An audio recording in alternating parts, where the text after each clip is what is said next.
Bonjour et bienvenue dans ce nouveau numéro du Point des marchés. Je suis avec Michel Portier, directeur général d'Agritel. Bonjour Michel. Nous allons faire un point sur les marchés mondiaux des céréales à quelques semaines des récoltes. Alors, que se passe-t-il sur le marché mondial ? Aujourd'hui, on a un vrai contraste entre le continent européen et le continent américain.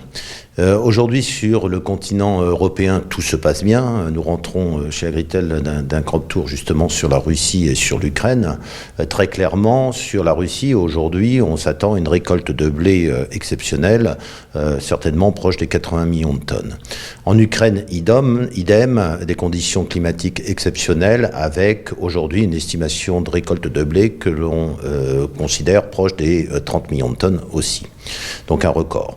Au niveau européen, rien de spécial à dire. Après le stress hydrique que l'on a eu un petit peu au printemps, les récentes précipitations ont redonné un petit peu le moral aux producteurs. On s'attend à une récolte correcte à très correcte. Maintenant, là où la situation change, c'est sur les États-Unis, où on avait déjà alerté un petit peu sur un risque lié aux semis de printemps. Ce risque s'accentue dans la mesure où, au 20 mai, on estime que seulement 50% des surfaces de maïs sont emblavées, alors que normalement, sur une année normale, on est déjà à 80%. De plus, les conditions météorologiques pour les jours, voire les semaines à venir, ne permettent pas d'afficher un grand optimisme là-dessus.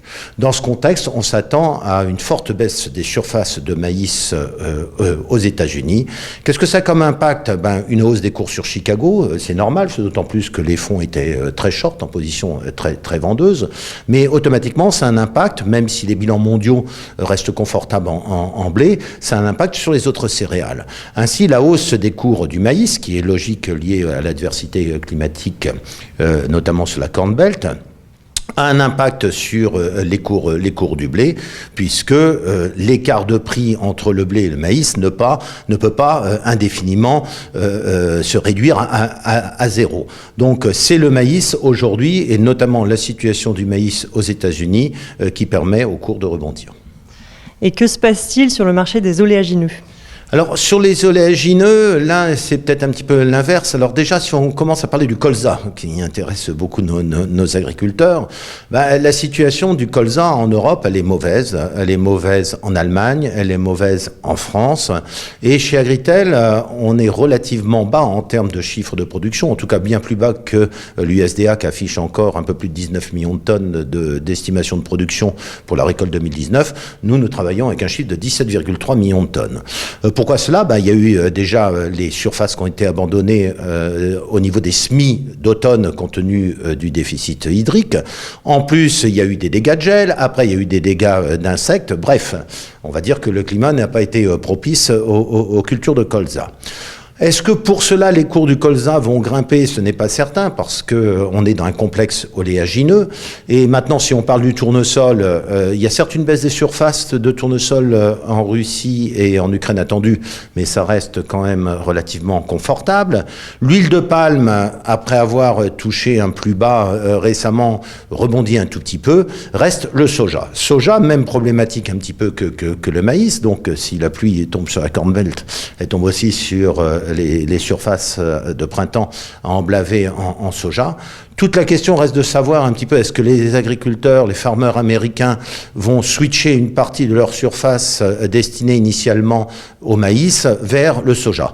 Tout ça dépendra un petit peu des cours et nous n'aurons la réponse que dans quelques semaines. En tout état de cause, du coup, ce marché est un petit peu équilibré en ce moment sur le colza, entre d'un côté les éléments haussiers que sont les baisses de production sur l'Europe et de l'autre côté les éléments très incertains sur le soja. J'avoue que notre cœur balance un petit peu et le marché aussi. Du coup, on a peu de volatilité sur ce marché pour le moment. Et quel est le conseil d'Agritel dans cette situation ? Dans cette situation, les bilans mondiaux en blé vont être confortables, même si les cours grimpent sur Chicago. Donc il faudra savoir au bon moment vendre son blé, profiter quelque part du malheur des uns, on dit ça fait souvent le bonheur des autres, donc profiter de la hausse des cours sur Chicago, principalement sur le maïs, pour arriver à vendre son blé, certainement monter autour de 40% avant récolte, dans la mesure où au niveau européen, on aura des bilans très lourds. Ça, c'est pour le blé.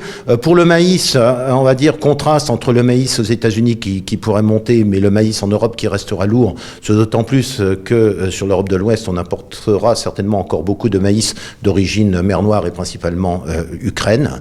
Donc, on dirait certainement un potentiel de hausse relativement faible sur le maïs au niveau européen. Et en colza, un marché relativement neutre. Donc, si on veut se protéger, on peut prendre des options. Sur le colza, la volatilité est pas chère et les primes d'options sont peu coûteuses. Merci Michel. Merci. Merci à tous de nous avoir suivis. Rendez-vous dans 15 jours pour un prochain point des marchés. Retrouvez les analyses d'Agritel sur le service expert Grande Culture de Planchamp.com.